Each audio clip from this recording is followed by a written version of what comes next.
We had a hen party last year, and it was so tame and so quiet and so well mannered, but they enjoyed it. And the next day we had an active retirement group. Oh my God, they were wild.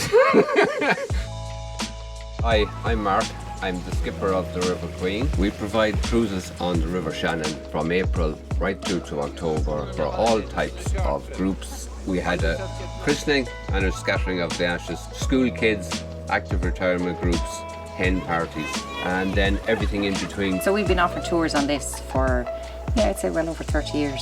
I think it's just the freedom of it, or the tranquility of it as well. It's like a secret hideaway for a day. We'd always say, I suppose, the River Shannon is the real hidden gem. There's very nice rural towns and villages, of course, all along the river as well too. Getting there is the attraction on the River Queen and on the Shannon.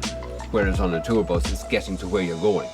But the destination is the River Shannon. Young child laughing on a boat. A group of women taking a picture. A young girl laughing while steering the boat. Aerial shot of small boats in River Harbor. Silverline Tours. Brought to you by EU Just Transition Fund.